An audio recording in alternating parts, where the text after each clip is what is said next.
Welcome back to Oxford 4000 Essential English Words, episode 46. I'm your host, Emma. And I'm Frank, your learning partner on this journey. Emma, it feels like we just wrapped up our last episode, and here we are again.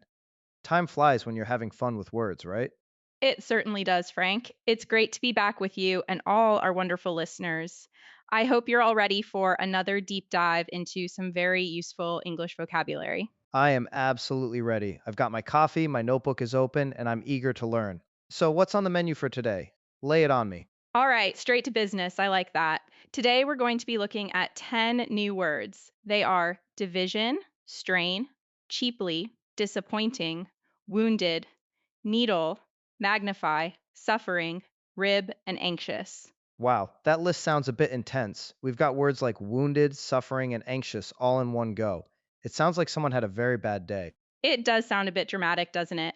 But don't worry, we'll break them down and make them easy to understand. And I promise, by the end of this episode, you'll be using them like a pro, hopefully in less dramatic situations. I'm counting on it. I'm ready to turn this tragedy into a triumph of vocabulary. That's the spirit. Before we jump into our word by word deep dive, we want to give a huge thank you to everyone listening. If you enjoy our show and want to support us, please remember to save, like, and subscribe. And don't forget to hit that notification bell. It really helps us create more polished episodes for you, and you'll be the first to know when our new content drops. Sharing is caring, so feel free to share it with your friends who are also learning English. Exactly. Your support means the world to us. Now, shall we begin with our first word? It's division. Division. The first thing that comes to my mind is math class. Long division still gives me nightmares. Haha, you're not wrong. That's definitely one of its main meanings. In a mathematical context, division is the process of dividing one number by another. The core meaning in Chinese is 除法, but it also has a broader meaning, which is the act of separating something into parts, or a disagreement between people in a group. That would be 分裂 or 分歧. So it can be a division of a company, like the sales division, or a division of opinion among friends, which can be awkward. Precisely. You can talk about the division of labor on a project, which is about splitting tasks. Or, as you said, a division in the team could spell trouble. Let's try a sentence. How about this? The division of the cake into 8 equal slices was a serious matter at the birthday party. A very serious matter indeed. That's a perfect use of the word. Here's another one using the other meaning. There was a deep division in the committee over the new proposal. That makes sense. It highlights a conflict or disagreement. It's a much more versatile word than I thought. So, moving from splitting things up, what's next? Next up is strain. This word has a couple of common meanings. First, it can be a force that pulls or stretches something. Physically, if you strain a muscle, you injure it by overstretching it. In Chinese, we could say la shang. I know that feeling. I definitely felt a strain in my back after trying to lift a heavy box last week. It was not pleasant. Ouch, be careful, Frank. The second main meaning is pressure caused by a difficult situation, which leads to worry or anxiety. This is more of a mental or emotional strain. In Chinese, this would be 压力. So you could say, the strain of studying for 3 exams at once was getting to him. That's a perfect example. It really captures that sense of mental pressure. You can also put a strain on a relationship, which means you're creating problems or tension. For instance, long distances can put a strain on a friendship. Got it. So it's physical and emotional tension. Seems like a useful word, though I hope I don't have to use it to describe my own life too often. What's our third word? Our third word is cheaply. This is an adverb and it simply means at a low price. The Chinese is 便宜地. Simple enough. I bought this shirt very cheaply at a clearance sale. But doesn't cheaply sometimes have a negative feel to it? Like it implies poor quality? You've hit on a very important point. It can. If you say something was cheaply made, you're criticizing its quality. For example, the toy was so cheaply made that it broke the first day. It implies that not enough money or care went into its creation. So if I want to say I got a good deal without sounding negative, maybe inexpensively is a better choice? An excellent observation. Inexpensively focuses purely on the low price, while cheaply can carry that extra baggage of low quality. However, in many contexts, like your first sentence, I bought this cheaply, it's perfectly neutral. That's a great distinction to know. Buying things cheaply can sometimes lead to our next word, I imagine. It certainly can. Our fourth word is disappointing. It's an adjective that describes something that is not as good as you had hoped or expected. In Chinese, it's 令人失望的. The classic feeling of ordering something online that looked amazing in the photos, but what arrives is, well, disappointing. Exactly. You could say, the movie's ending was very disappointing. It means you expected more from it. Or he found his exam results disappointing. How is it different from disappointed? I sometimes get those confused. Great question. Disappointing describes the thing that causes the feeling. The movie is disappointing. Disappointed describes the feeling of a person. You feel disappointed because the movie was disappointing. That clears it up. The cause is disappointing and the feeling is disappointed. So, it was a disappointing meal and all the guests left feeling disappointed. Perfect. You've got it. And a disappointing experience might even lead to our next word, wounded. This is another adjective and it means injured, especially with a cut or hole in the skin. The Chinese translation is 受伤的. This is often used for soldiers in a battle, right? The wounded soldiers were carried from the field. Yes, that's a very common context. But it can also be used for emotional injury. You can have wounded pride or wounded feelings. It means your feelings have been hurt. So I could say, she was deeply wounded by his cruel remarks. It's not a physical injury, but it still hurts. Exactly. It's a powerful way to describe emotional pain. For example, he had a wounded look in his eyes after being rejected. It works for both the body and the heart. A wounded person might need a needle, which, if I'm guessing correctly, is our next word. Your guess is spot on, Frank. The next word is needle. It's a small, thin piece of metal with a point at one end and a hole for thread at the other, used for sewing. Or it can refer to the thin, hollow tube on a syringe used for injections. In Chinese, it's jian. I'm not a big fan of the second kind. The doctor gave him an injection with a fine needle. For the first kind, you could say, she used a needle and thread to mend the hole in her sock. Both are perfect uses.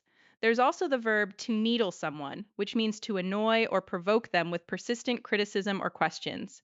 For instance, my brother loves to needle me about my taste in music. Oh, that's a fun one. It's like you're poking them with words. I think I know a few people who are experts at needling others. Don't we all? Now, let's move on to something a bit bigger. The next word is magnify. This verb means to make something appear larger than it is, typically by using a lens or microscope. The Chinese is 放大. The scientist used a microscope to magnify the cells. That's the literal meaning. Does it have a figurative one too? It does. You can also magnify a problem or a feeling, which means to make it seem more important or serious than it really is. For example, he tends to magnify his problems, meaning he exaggerates them. So if I'm worried about a small mistake, someone might tell me, don't magnify the issue. It's not a big deal. That's a perfect way to use it. It's about blowing things out of proportion. You don't want to magnify your difficulties.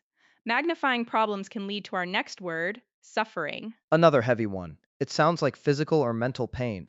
You're right. Suffering is a noun that means serious physical or mental pain. The Chinese word is 痛苦 or 折磨. You can talk about the suffering of people in a war or the suffering caused by a disease. So a sentence could be, the organization aims to relieve the suffering of disaster victims. A very good and natural sentence. It can also be more personal. He was in a state of great emotional suffering after the loss of his pet. It covers a wide range of pain. Okay, let's lighten the mood a bit. What's the next word? Please tell me it's not agony or despair. Haha, not quite. The next word is rib, as in rib. It's one of the curved bones that surround your chest. In Chinese, it's 肋骨. Oh, a rib. Like a rack of ribs you eat at a barbecue. Delicious. Or, a part of your body. He fell and broke a rib. Exactly. It's a straightforward noun. You have 12 pairs of ribs in your body. It's also used in expressions. If you poke someone in the ribs, you're nudging them, often playfully. And my favorite is when you tickle someone's ribs, which is just another way of saying you're making them laugh a lot. I like that one. His jokes really tickled my ribs. It sounds much more interesting than just saying he was funny. It does. Now, for our final word of the day, which ties back to the feeling of this list, it's anxious. This adjective means feeling worried, nervous, or afraid about something. The Chinese is 焦虑的. I'm anxious to learn this word properly. See what I did there? You can be anxious about an upcoming exam or a job interview. You certainly can. I'm always anxious before a public speaking event. You can also be anxious for something to happen, which means you're eager or impatient. For example, she was anxious to hear the results. So it's not always negative? Anxious to see you would mean I'm really looking forward to it? That's right, though. Eager to see you is more common and purely positive. Anxious often keeps a little bit of that worried energy, even when it means eager. So you might be anxious to get good news, meaning you're both eager and nervous. That's a subtle but important difference. What a great list. Before we move on, let's remind our listeners one more time to save this episode's word list. And if you haven't already, please subscribe and hit that notification bell to get ready for our next set of 10 words. Well said, Frank. Now, to see how these words work together, we've prepared a short scenario dialogue. We're going to use all 10 words we've learned today. Let's set the scene. Frank is visiting Emma, who has had a minor accident. I hope you're okay, Emma. Here I come, with virtual grapes and flowers. Let's begin. Emma, I came as soon as I heard. Are you all right? Your text sounded so anxious. Oh, Frank, thank you for coming. I'm okay, just a bit shaken up. It's a bit of a long story. The division of tasks at the community garden project went all wrong. What happened? Did you strain something? You look like you're in pain. I did. I tried to lift a bag of soil that was too heavy and felt a sharp pain in my side. The doctor thinks I may have bruised a rib. The initial diagnosis was really disappointing. Oh no, a bruised rib can be awful. That must be causing you a lot of suffering. Did you see a doctor? I did. They gave me a shot, and I swear the needle looked huge. I hate needles. But I'm probably just magnifying the memory because I was so nervous. I don't blame you. And were you physically hurt otherwise? Any cuts? Just a small one on my arm, so I'm not seriously wounded, thankfully. I just feel silly. I was trying to get the job done quickly and cheaply by not waiting for help. Don't feel silly. It happens. The most important thing is that you're okay. We'll get through this. Thanks, Frank. Your visit helps. And that's our scene. We managed to squeeze them all in. I particularly liked using magnifying to describe exaggerating the size of the needle. Yes, and using disappointing for the diagnosis was a good fit. It shows how these words can be woven into a natural conversation. Absolutely. Now, it's time to put our listeners to the test with our Chinese to English practice segment. The rules are simple. I will say a sentence in Chinese that uses the concepts from our vocabulary today. I'll count down from 5, and you try to translate it into English. Ready? Let's do it. Listeners, don't be shy. Say your answer out loud. Here is the first sentence. 医生用一根很细的针给那个在事故中受伤的士兵治疗，希望能减轻他的痛苦. Okay, your time starts now. 5, 4, 3, 2, 1. Time's up. Emma, what are some good translations? A great challenge sentence. One excellent translation would be: the doctor used a fine needle to treat the soldier who was wounded in the accident, hoping to relieve his suffering. Another good option is: hoping to ease his suffering, the doctor treated the wounded soldier from the accident with a very thin needle. Both capture the meaning perfectly. Nice. Notice how wounded soldier and relieve his suffering are natural English phrases. Ready for round 2? Here's the next sentence. 他对那个项目的成果感到非常失望。这件事给他和团队之间的关系带来了紧张. All right, thinking time. 5, 4, 3, 2, 1. What do you think, Emma? That one is about that emotional strain we talked about. A good answer would be: he was very disappointed with the project's outcome and it caused a strain on his relationship with the team. You could also say: the disappointing results of the project put a strain on the relationship between him and his team.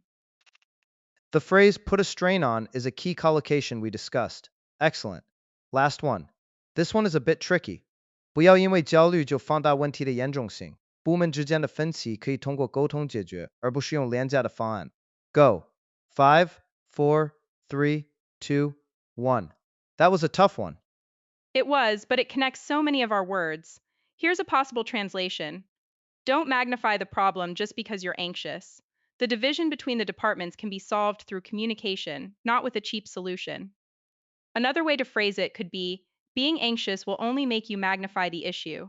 We can resolve the division between departments with good communication, not by using a cheap fix. Wow, cheap fix is a great natural sounding phrase instead of just cheap solution. What a great practice session. You all did wonderfully. Practice is key, so keep reviewing these words.